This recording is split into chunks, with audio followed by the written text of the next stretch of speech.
Hello friends, knowledge की दुनिया और यूट्यूब चैनल में आप सभी का स्वागत है। मैं हूं अंकुश और आज मैं टैली का एक इम्पॉर्टेंट वीडियो आपके लिए लेके आया हूं जिसमें हम सीखेंगे वाउचर रिकॉर्डिंग करना। जैसा कि मैंने आपको जर्नल एंट्री कैसे हम पास करते हैं टैली में, उसका एक वीडियो ऑलरेडी बनाया हुआ है और लोगों ने डिमांड की कि जल्दी नेक्स्ट वीडियो लेकर आए। सो आपके लिए मैं एक बेहतरीन वीडियो बना रहा था, इसलिए मुझे कुछ टाइम लग गया। आज हम लोग देखेंगे वाउचर एंट्री करना जो प्रॉपरली और जो एग्जैक्ट वे में होता है। एग्जैक्टली अगर आप किसी कंपनी में वर्क करते हैं या फिर प्रोफेशनली आप वर्क कर रहे हैं किसी सीए के पास, या फिर जो भी प्रोफेशनली वर्क करते हैं वो एग्जैक्टली किस बेसिस पे वर्क करते हैं, तो वो आज मैं आपको बताने जा रहा हूँ। तो इस वीडियो के साथ लास्ट तक बने रहें ताकि आपको कंटेंट प्रोवाइड हो। और लास्ट में मैं वीडियो के लास्ट में आपको कुछ कंटेंट प्रोवाइड करूंगा जो आपको प्रैक्टिस मटेरियल के लिए हेल्प करेगा। ओके, और मैं आपको कुछ और बेसिक्स बताऊंगा लास्ट में। तो सबसे पहले हम लोग देखते हैं कि हम लोग वाउचर रिकॉर्डिंग कैसे करेंगे। तो मैंने आपको एंट्री करना बेसिकली बताया था कि हम लोग एंट्री कैसे पास करते हैं टैली में। बट जनरली अगर हम लोग देखें तो अगर हम लोग एंट्री करते हैं तो सबसे पहले हमको कैटेगरी करना होता है कि किस तरह के एंट्री को किस वाउचर में हम स्टोर करेंगे, किस किस वाउचर में हम उसको पास करेंगे एंट्री को। ओके, तो मैं आपको आज 4 मेन वाउचर बताने जा रहा हूं जिसका बेसिकली यूज किया जाता है टैली जब हम लोग बिजनेस रिकॉर्ड करते हैं। ओके, चलिए, तो सबसे पहला वाउचर हम लोग देखेंगे कॉन्ट्रा वाउचर। कॉन्ट्रा वाउचर एक ऐसा वाउचर होता है जिसमें हम लोग टैली के उन ट्रांजेक्शन्स को रिकॉर्ड करते हैं जो ट्रांजेक्शन्स कैश और बैंक से रिलेटेड हो। अदरवाइज और कोई भी अदर अकाउंट्स इन्वॉल्व नहीं होने चाहिए। It means like cash account to bank account. Okay, bank account to cash account, one bank to another bank. It means कि these transactions are related to cash or bank, nothing else. Okay, it means कि cash और bank के अलावा transactions में कोई भी other ledger involve नहीं होना चाहिए। अगर involve हुआ तो आप उसको contra voucher में record नहीं कर सकते हैं। जी हाँ, नहीं कर सकते हैं। ओके, सो पहला हमारा जो वाउचर रिकॉर्डिंग का पार्ट है that is cash deposited into bank. हम लोग जनरली क्या करते हैं, पैसा बैंक में डिपॉजिट करते हैं। तो अगर हम कैश डिपॉजिट कर रहे हैं बैंक में तो उसके ट्रांजेक्शन्स को हम रिकॉर्ड करेंगे कॉन्ट्रा वाउचर में, क्योंकि ये कैश और बैंक से रिलेटेड है। Then cash withdrawal from bank, अगर हम लोग बैंक से कुछ पैसा विथड्रॉ करते हैं देन ये भी जो ट्रांजेक्शन है ये कैश और बैंक से रिलेटेड है, तो हम इसको कॉन्ट्रा में रिकॉर्ड करेंगे। Fund transfer from one bank to another bank, it means one bank account debit another bank account credit, ये भी कैश और बैंक से रिलेटेड है। Then cash transfer to petty cash. Petty cash आपका एक small cash account होता है जिसमें हम उन पैसों को रखते हैं, उन पैसों का स्टोरिंग करते हैं जो कि daily transaction, daily general expenses के लिए यूज किए जाते हैं, जैसे टी, कॉफी, स्नैक्स, रिफ्रेशमेंट। तो इस तरह के छोटे मोटे खर्चों के लिए जो अकाउंट मेंटेन किया जाता है that is petty cash account, जिसको कैश के फॉर्म में ही हम लोग ट्रीट करते हैं। ओके, तो आपको सबसे पहले अमाउंट को पिटी कैश में ट्रांसफर करना होता है, देन उस अमाउंट के बेसिस पे ही हम लोग एक्सपेंसेस का पेमेंट करते हैं। ओके, तो हम लोग इसको कैसे रिकॉर्ड करेंगे, तो चलिए सबसे पहले मैं आपको कुछ बेसिक सेटिंग्स बता देता हूँ टैली में जो आपको करना है कॉन्ट्रा रिकॉर्डिंग के लिए, देन आप इस पे वर्क करेंगे। ओके, तो मैं पहले टैली ओपन कर लेता हूँ।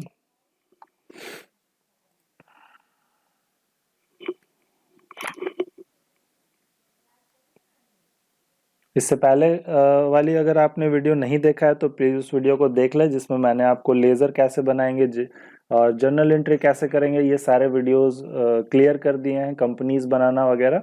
ओके, तो मैं डिस्क्रिप्शन में उसके लिंक ऐड कर दूंगा और साथ ही मैं आपको सजेस्ट करूंगा कि आप नॉलेज की दुनिया यूट्यूब चैनल में जाकर आप प्लेलिस्ट में जाएं और वहां पर जाकर डिटेल्स देखें। ओके, सो चलिए हम लोग वर्क इन एजुकेशन मोड पे जाएंगे, देन इंटर करेंगे। मैं एक कंपनी ले लेता हूं जो ऑलरेडी मेरे पास बनी हुई है। ओके, चलिए, देन हम लोग इसका रिकॉर्डिंग करेंगे। तो रिकॉर्डिंग करने के लिए सबसे पहले आपको वाउचर में जाना है। मैं आपको बेसिक सेटिंग्स बता रहा हूँ। अकाउंटिंग वाउचर में जाएंगे, कॉन्ट्रा ओपन करने के लिए आपको F4 प्रेस करना है। F4 प्रेस करेंगे आपका कॉन्ट्रा वाउचर आ जाएगा। तो ये जो आपका व्यू होता है इसको बोलते हैं सिंगल एंट्री व्यू। हमको क्या करना है, dual entry view, double entry view में इसको शिफ्ट करना है, क्योंकि हम लोग जो भी ट्रांजेक्शन्स रिकॉर्ड करते हैं वो डबल एंट्री सिस्टम के अकॉर्डिंग करते हैं जिसमें डेबिट और क्रेडिट ऑप्शन इनेबल होना चाहिए। देन सिंपली आपको क्या करना है, F4 प्रेस किए, कॉन्ट्रा वाउचर ओपन हो गया। जो भी वाउचर ओपन होगा उसका नेम यहाँ पर शो करेगा और यहाँ पर नंबर शो करेगा कि कितना वाउचर आप रिकॉर्ड किए हैं, कितना एंट्रीज आप किए हैं एक वाउचर में। Okay, done. हम लोग F12 प्रेस करेंगे, F12 से कॉन्फ़िगरेशन विंडो खुलता है, तो कॉन्ट्रा कॉन्फ़िगरेशन विंडो यहाँ पर इनेबल हो गया है। देन आपको क्या करना है, तो सेकंड वाले ऑप्शन को आपको नो कर देना है। यहाँ पर मेंशन किया हुआ है use single entry mode for payment receipt and Contra. In 3 voucher को आप सिंगल एंट्री मोड पे रिकॉर्डिंग कर रहे थे, देन मैं इसको नो कर दूंगा ताकि ये डबल एंट्री मोड पर शिफ्ट हो जाए। देन आपका ये जो 4 नंबर ऑप्शन है, use debit and credit instead of two by during entry, ये आपका यस होना चाहिए। देन मैं इसको कंट्रोल ए कर दूंगा, तो आपका डेबिट क्रेडिट का ऑप्शन इनेबल हो जाएगा, फिर आप ट्रांजेक्शन्स को रिकॉर्ड कर सकते हैं। ओके, देन मेरे पास ऑलरेडी बहुत सारा बैंक अकाउंट्स बना हुआ है। अगर आपके पास बैंक अकाउंट बना हुआ है दैट इज ओके, और अगर आपका बैंक अकाउंट मेंटेन नहीं किया हुआ, आपने नहीं बनाया अभी तक, तो आपको क्या करना है, अकाउंटिंग इन्फो में जाना है। देन आप लेजर सेलेक्ट करेंगे और आप यहाँ जाकर क्रिएट करेंगे। ओके, तो क्रिएट करने के लिए सिंपली आपको क्या करना होता है, तो आपको बैंक का नेम देना होता है। जैसे मैं एक बैंक ले लेता हूँ, कैनरा बैंक अकाउंट। ओके, ओहो, देन इंटर अंडर में मैं सेलेक्ट करूंगा बैंक अकाउंट। देन मैं बैंक अकाउंट सेलेक्ट किया, एंटर कर दिया। आपको ये बेसिक डिटेल्स ऐड करना होता है। ओके, तो अभी मैं ऐड नहीं कर रहा हूँ, मैं आपको बता दूंगा इसको कैसे, डिटेल्स कहाँ पर क्या ऐड करते हैं। ओके, तो ये एक बेसिक सा ऑप्शन है जो ऑलरेडी मैंने आपको बताया हुआ है। देन कंट्रोल ए कर दीजिए, तो ये आपका सेव हो जाएगा। ओके, तो इस तरह से आपको लेजर बना लेना है। देन मुझे क्या करना है, एंट्री करना है। तो मैं अकाउंटिंग वाउचर में जाऊंगा, कॉन्ट्रा ओपन कर लिया है मैंने, नहीं किया है तो F4 प्रेस करें, कॉन्ट्रा ओपन हो जाएगा। देन F12 करके सेकंड वाले ऑप्शन को यूज सिंगल एंट्री मोड, ये नो होना चाहिए, और डेबिट क्रेडिट यस होना चाहिए। तो ये ऑप्शंस को करके कंट्रोल ए करके सेव कर लें। ओके, देन आपका रिकॉर्डिंग करना जो है उसका ट्रांजेक्शन्स है क्या एग्जैक्टली तो मेरा जो पहला ट्रांजेक्शन है वो है account open in bank with cash. Suppose किसी बैंक में मैंने अकाउंट ओपन किया, सपोज मैंने मान लिया कि एसबीआई में मैंने अकाउंट ओपन किया है। ओके, तो 1000 से एसबीआई में मैंने अकाउंट ओपन किया है। देन मुझे क्या करना होगा, तो मुझे यहाँ पर डिटेल्स ऐड करना होगा और मुझे एंट्री करना होगा। तो एंट्री क्या होगा, बैंक अकाउंट डेबिट, यानी कि SBI bank account debit to cash account. It means कि हमको कैश को क्रेडिट करना है और बैंक को डेबिट करना है। अब यहाँ पे फोकस करेंगे, तो पहला ऑप्शन यहाँ पर क्या शो कर रहा है, क्रेडिट। ओके, जब आप जर्नल वाउचर पे रिकॉर्ड कर रहे थे तो पहला ऑप्शन डेबिट शो करता था। तो अब ये ध्यान रखिएगा कि पहला वाला जो ऑप्शन होता है वो आप चेंज नहीं कर सकते हैं, यानी कि आप यहाँ पे क्रेडिट की जगह पे डेबिट शो नहीं करा सकते, वो टैली का डिफॉल्ट ऑप्शन होता है। तो आपसे जो पूछा जाए आप उस वाउचर के अकॉर्डिंग ट्रांजेक्शन करेंगे। तो आपसे क्रेडिट पूछा जा रहा है तो मेरे एंट्री के अकॉर्डिंग मेरा क्रेडिट जो होगा वो कैश होगा। देन मैं कैश सेलेक्ट करूंगा, कैश अकाउंट मैंने ले लिया। कितना कैश डिपॉजिट किया है मैंने, 1000 डिपॉजिट किया है। देन इंटर करूंगा। देन डेबिट, तो किस बैंक में, तो एसबीआई बैंक में। देन मैं एसबीआई बैंक सिलेक्ट करूंगा। ओके, तो ये मेरा ट्रांजेक्शन हुआ। देन यहाँ पर मुझे फिल करना होगा कि कितने रुपीज का नोट मैंने दिया है 1000 पे करने के लिए। तो 2000 तो होगा नहीं, 1000 का नोट तो बंद हो गया है।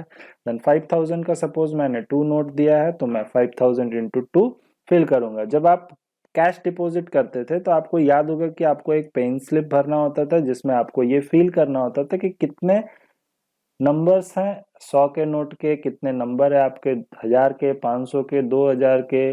तो ये सब आपको फिल करना होता था। तो सिमिलर आपको टैली में भी वो फिल करना होता है। ओके, देन मैं यहाँ पे रिकॉर्ड कर दिया। ओके, एंटर कर दिया मैं। बैंक कौन सा है, तो एसबीआई बैंक है, तो आप एसबीआई यहाँ से बैंक ले सकते हैं।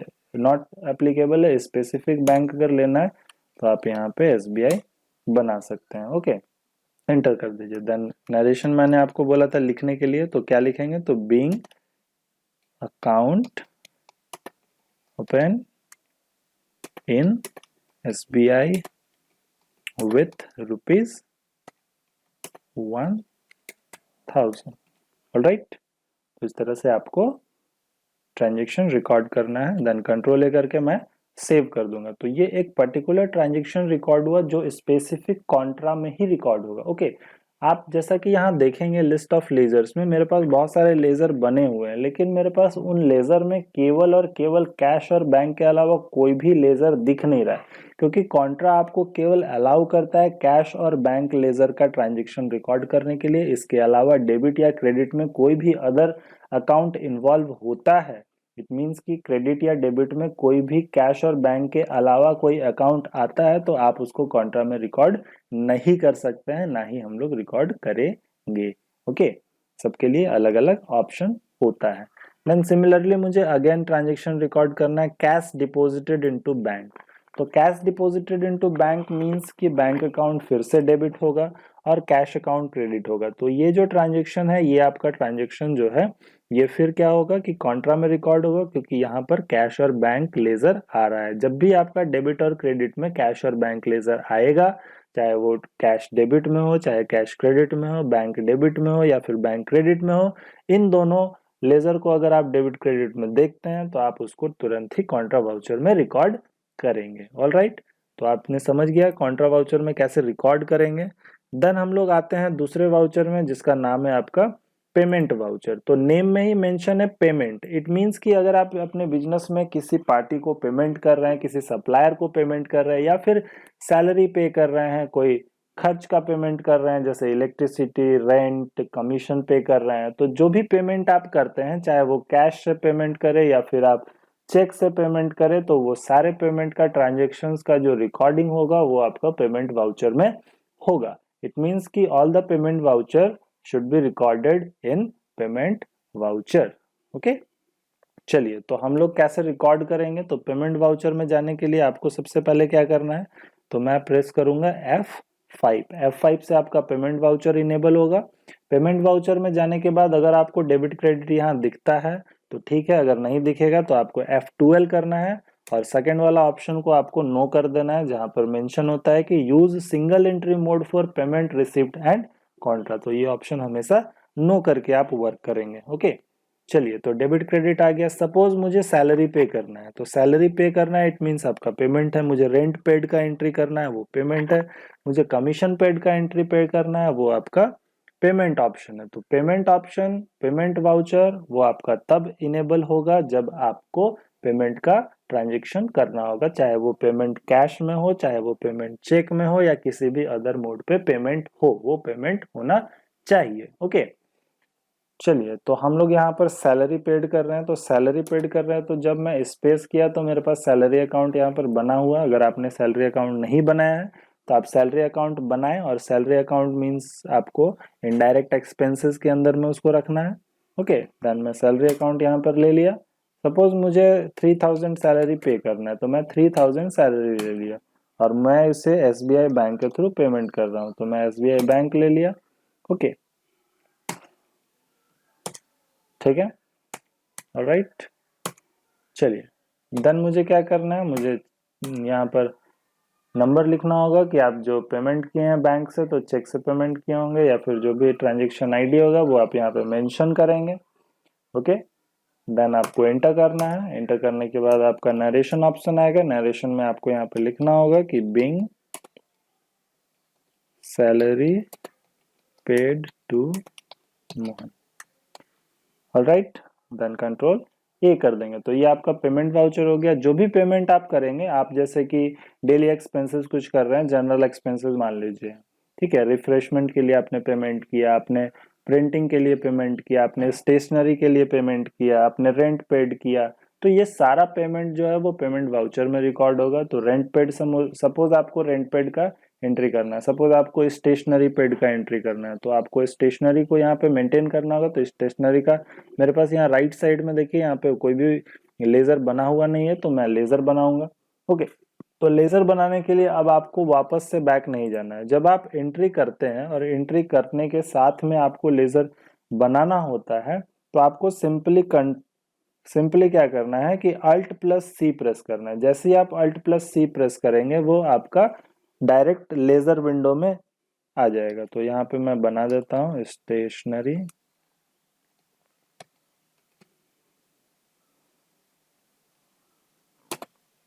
ओके, देन मैं इसको दिखाऊंगा इनडायरेक्ट एक्सपेंसेस में। कंट्रोल ए करिए, देखिए यहाँ पे डायरेक्ट स्टेशनरी आ गया। आप डायरेक्ट टाइप नहीं कर सकते हैं, अल्ट सी करिएगा, अल्ट सी करके आप डायरेक्ट बना सकते हैं लेजर, ठीक है। नहीं तो जो प्रोसेस मैंने आपको बताया आप वैसे भी बना सकते हैं। सपोज मैंने 230 रुपये स्टेशनरी में लगाया, देन क्रेडिट मेरा कैश पेमेंट हुआ है, देन मैं कैश लिख दिया। फिर मुझे क्या करना होगा, बीइंग स्टेशनरी परचेज, राइट, हो गया पेमेंट में, देन कंट्रोल ए। तो जब भी आप कोई भी पेमेंट करेंगे तो आपका जो भी ट्रांजैक्शन रिकॉर्ड होगा वो सारा आपको पेमेंट में रिकॉर्ड करना होगा। चाहे आप सैलरी पे करें, आप रेंट पे करें, आप कमीशन पे करें, आप जनरल कोई भी एक्सपेंसेस पे करें, तो उसका रिकॉर्डिंग पेमेंट वाउचर में होगा। सिमिलरली हम लोग चले जाते हैं रिसिप्ट वाउचर में। अब 6 आप प्रेस करेंगे तो आपके पास रिसिप्ट वाउचर ओपन हो जाएगा। रिसिप्ट वाउचर पेमेंट वाउचर का जस्ट अपोजिट होता है। इट मीन्स कि अगर आप पेमेंट कर रहे हैं, कोई भी खर्च कर रहे हैं, पैसा जा रहा है बिजनेस से, तो आपको पेमेंट में रिकॉर्डिंग करना होता है। लेकिन अगर आपको कोई भी इनकम रिसीव हो रहा है, सपोज आपने किसी पार्टी से कलेक्ट किया कोई अमाउंट, ओके, सोहन ने आपको पेमेंट किया, तो आपके पास क्या आया, पैसा आया, देन वो रिसिप्ट में रिकॉर्ड होगा।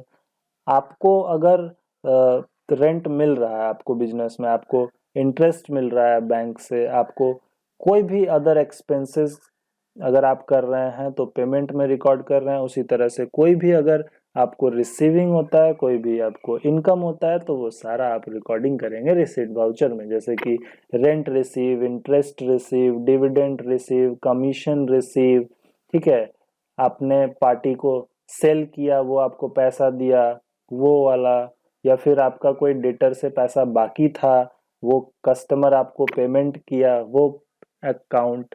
तो ये सारे चीजों को आप रिसिट वाउचर में रिकॉर्ड करते हैं। जैसे सपोज मुझे एंट्री करना है यहाँ पर कि मैंने कमीशन रिसीव किया है, मैंने रेंट रिसीव किया है। तो रेंट रिसीव किया है तो रेंट रिसीव अकाउंट एक बनाना होगा। तो मैं डायरेक्ट बनाने के लिए क्या करूंगा, अल्ट प्लस सी करूंगा, अल्ट सी करूंगा, डायरेक्ट लेजर आएगा। देन यहाँ पे मुझे क्या करना है, रेंट रिसीव। रेंट रिसीव क्या हो जाएगा, इनकम है मेरे लिए, तो मैं इनडायरेक्ट इनकम चूज करूंगा, कंट्रोल ए करूंगा, इनडायरेक्ट इनकम। देन मुझे 200 रुपीज मिला है, तो डेबिट क्या हो जाएगा, कैश हो जाएगा। तो मैं कैश को क्या करूंगा, डेबिट कर दूंगा। तो इस तरह से आपको ट्रांजैक्शन रिसिप्ट में रिकॉर्ड करना है कि आप किस चीज को रिसीव कर रहे हैं, उसको आप क्रेडिट करेंगे। आप रेंट रिसीव कर रहे हैं तो रेंट क्रेडिट होगा, आप कमीशन रिसीव कर रहे हैं तो कमीशन क्रेडिट होगा। तो आपको सबसे पहले क्रेडिट पूछा जा रहा है तो क्रेडिट अकाउंट को लिखे, देन अमाउंट, फिर आप कैश या बैंक लेंगे जिसके मोड पे आपको पेमेंट रिसीव हो रहा है, देन कंट्रोल प्लस ए कर देंगे तो रिसिप्ट में आपका रिकॉर्डिंग सेव हो जाएगा। तो समझ में आया आपको कि कॉन्ट्रा का रिकॉर्डिंग हम लोग तब करेंगे जब कैश और बैंक हो, इसके अलावा कोई भी अदर लेजर नहीं होना चाहिए। देन पेमेंट में रिकॉर्डिंग तब करेंगे जब कोई भी आप पेमेंट कर रहे हैं, चाहे वो कैश पेमेंट कर रहे हो या फिर आप चेक पेमेंट कर रहे हो, ओके। जैसे कि रेंट पेड किए, कमीशन पेड किए, सैलरी पेड किए, और जो भी जनरल एक्सपेंसेस का पेमेंट हुआ, जैसे telephone expenses, car and petrol expenses आपका, फिर stationery expenses, printing expenses, tea and coffee, snacks expenses, तो ये सारा आपका रिकॉर्ड होगा पेमेंट वाउचर में। सिमिलरली रिसिप्ट में क्या होगा कि जो भी पैसा आ रहा है, कैश सेल किए पैसा आया, ठीक है, आप किसी कस्टमर को सामान बेचे थे उधार में जो आपको फ्यूचर में पे किया, उसका रिकॉर्डिंग रिसीट में होगा। तो जो भी रिसीविंग हो रहा है, आपका 2 स्टोर है, एक स्टोर आपने रेंट पे दिया हुआ है, उसका रिकॉर्डिंग करना है। देन आपको उससे रेंट मिल रहा है, यानी कि रेंट आप रिसीव कर रहे हैं तो रेंट रिसीव लिखेंगे। आप बैंक में फिक्स डिपॉजिट किया, वहां से इंटरेस्ट मिल रहा है तो इंटरेस्ट आपका जो रिसीविंग होगा वो आप यहाँ पे रिकॉर्ड करेंगे। तो जो भी पैसा इनफ्लो होगा बिजनेस में उसको आप यहाँ रिकॉर्ड करेंगे, जो पैसा आउटफ्लो होगा बिजनेस से उसको आप पेमेंट में रिकॉर्ड करेंगे। और कैश और बैंक से रिलेटेड जो भी ट्रांजेक्शन होगा वो आप कॉन्ट्रा में रिकॉर्ड करेंगे। लेकिन कॉन्ट्रा में कैश और बैंक, इसके अलावा कोई भी अदर लेजर नहीं, ओके। देन हम लोग बात करेंगे जर्नल का। तो जर्नल में आपने देखा, तो जर्नल में सिंपली हम लोग कोई भी ट्रांजेक्शन्स को रिकॉर्ड कर सकते हैं, चाहे वो कैश हो चाहे वो नॉन कैश हो, किसी भी ट्रांजेक्शन को आप यहाँ पे सिंपली रिकॉर्ड कर सकते हैं, ओके। तो जनरली जर्नल का यूज किया जाता है नॉन कैश ट्रांजेक्शन को रिकॉर्ड करने के लिए। नॉन कैश ट्रांजेक्शन यानी कि जिसमें कैश इन्वॉल्व नहीं होता है। आपको याद होगा कि मैंने जब जर्नल में एंट्री करना बताया था, तो मैंने F12 करके अलाउ कैश इन जर्नल को पहले यस करवाया था, देन हम लोग इस पे वर्क किए थे। इट मीन्स कि ये टैली आपको पहले से ऑफ करके देता है, क्योंकि जनरली अकाउंटिंग रिकॉर्ड में जर्नल का यूज टैली पर्पज से किया जाता है, जिसमें जर्नल में नॉन कैश ट्रांजेक्शन रिकॉर्ड करते हैं, यानी कि वैसा ट्रांजेक्शन जो क्रेडिट बेसिस पे होता है। क्रेडिट बेसिस पे यानी कि आपने किसी को सामान बेचा उधार में, तो आप यहाँ पे रिकॉर्ड कर सकते हैं। आप किसी से सामान खरीद रहे हैं उधार में, आप यहाँ पे रिकॉर्ड करेंगे, ठीक है। तो जितना भी क्रेडिट रिकॉर्डिंग होगा वो सारा जर्नल में रिकॉर्ड होता है। ओके, तो इस तरह से आप 4 वाउचर का कैटेगरी समझ गए होंगे उम्मीद है। और इससे रिलेटेड अगर आपको अदर कोई इश्यूज है तो आप कमेंट करके मुझे बताएं, ताकि मैं आपको और एग्जांपल्स दे सकूं। और जैसा कि मैंने बोला कि आपको एक प्रैक्टिस फाइल में दे देता हूं, तो मैं क्वेश्चंस को अपने ब्लॉग में अपलोड कर दूंगा, और ब्लॉग का लिंक जो है वो आपको डिस्क्रिप्शन में नीचे मिल जाएगा। आप डिस्क्रिप्शन में जाके मेरे ब्लॉग को देखिए, और वहां पे जाके आप इसका जो क्वेश्चन है वो आप डाउनलोड कर सकते हैं, या फिर आप गूगल पे जनरली टैली ट्रांजैक्शन रिकॉर्ड्स, या फिर आप जर्नल एंट्रीज आप सर्च करें, जर्नल एंट्रीज। तो जर्नल एंट्रीज के बेसिस पे आप खुद से कैटेगराइज करें, और अगर आपको कैटेगरी करने में प्रॉब्लम हो रही है तो आप प्लीज मुझे कमेंट करके बताएं, तो मैं आपको नेक्स्ट क्लास में एक अच्छा वीडियो दूंगा जिससे आप क्लियर समझ जाएंगे कि कैटेगरी कैसे करते हैं। और जनरली मैं आपको अभी भी बता चुका हूँ, और पहले भी मैंने बहुत सारे वीडियोस में आपको लेजर ग्रुप और इन सब चीज़ों से रिलेटेड बताया है, तो आप प्लीज़ पहले पुराने वीडियोस को जरूर देखें, और ज़्यादा से ज़्यादा सब्सक्राइब एंड शेयर करें, ताकि और भी लोग इसका बेनिफिट ले सकें। So thank you very much, happy learning.